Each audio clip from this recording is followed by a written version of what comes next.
When the assessor asks you to stop on the side of the road, indicate left, let it blink for about 5 seconds. Those 5 seconds you should use to understand if you are stopping where you shouldn't be stopping. First gear, checking my mirror, no one's passing me, indicating right, looking over my shoulder, off I go.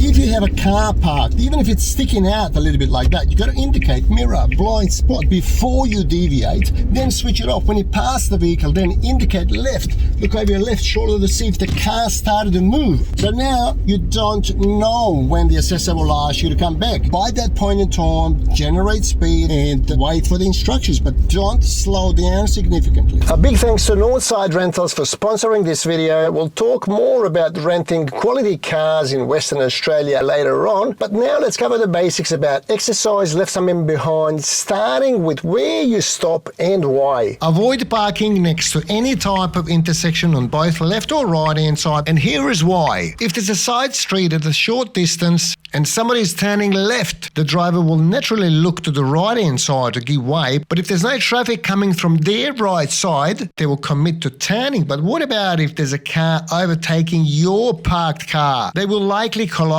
Also, you shouldn't park less than 10 meters from bus stops, and you can't park on top of fire hydrant markings. If you do recognize that there's something that you should move away from, you can correct it. You can do all relevant checks, move a little bit further, find a better spot. So the next instruction the assessor gives you will be, I'd like you to drive off, and at some point I'm going to ask you to come back here. Before we leave, it's important to check behind to see if there's a driveway that you can use later on. So I'm going to use the number 65 on this street. Don't forget to do all the relevant checks before you move. The indicator is always subject to what's happening behind you. If there is a car passing you, wait, don't indicate just yet, because you don't want to freak somebody out. Please note that the examiner will randomly choose when to instruct you to return. In the meantime, focus on every obstacle you encounter along the way, including parked cars on the side of the street. You've got to indicate right,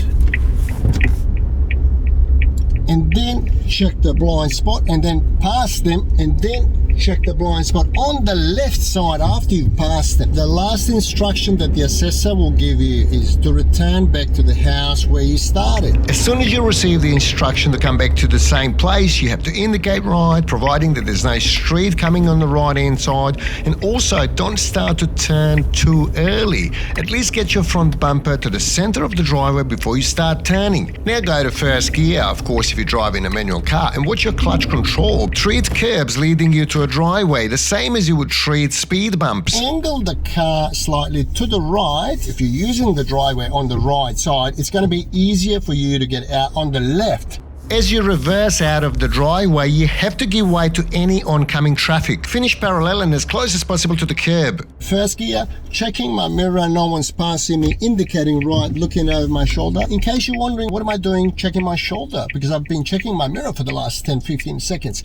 Well, how about that driveway there, which is hidden outside of the frame of my mirror, and if somebody speeds out of that driveway, it could be a problem. Now, on your way back, there are a couple of factors to consider. It's always good to pick an easily identifiable spot when you initially stop by the house, but you don't always have the luxury of doing that. On this street, which I chose randomly, I can remember the flowery garden that I stopped by, but it's best to memorize the number of the house too. There's the house. Now I'm indicating, allowing indicator for about 5 seconds, using the number 65 driveway, which is what I planned. Don't turn before your front end reaches the driveway. Going to first gear because of the height of the crossover. So here I've got to be very careful. Angling the car slightly to get a better reversing position, checking for any traffic from behind. Reverse gear, I'm reversing downhill a little bit, got to check everywhere, and see, I'm not even raising the clutch because there's no need, because I'm traveling fast enough. Low speed, high turning ratio when you do these types of maneuvers. Just a few more things and you are done. Go to first gear, mirror even here, so indicating right, looking over my shoulder, and then I stop on the side of the road by indicating left again, and that's it. You have up to 4 opportunities to do the mirror, indicator and blind spot before you go. So you would be giving away a lot of points if you forget to do it. And sadly, still a lot of people fail for losing significant amount of points for looking and signaling. Rest assured, I only suggest services and products that I truly admire and appreciate. So if you're a local car enthusiast or visiting Western Australia, hire through Northside Rentals. Northside Rentals are a Western Australian car hire company in Perth for over 20 years. They provide friendly, efficient and quality car rental services with branches conveniently located in Walshpool and Greenwood. All vehicles are late models and include 24/7 roadside assistance. I've hired their cars many times and I can testify to their exceptional level of service. Contact details are in the description of this video. So there you go. The exercise left some men behind in a manual transmission car, which people find very challenging. As always, questions, comments. Thanks for watching and drive safely.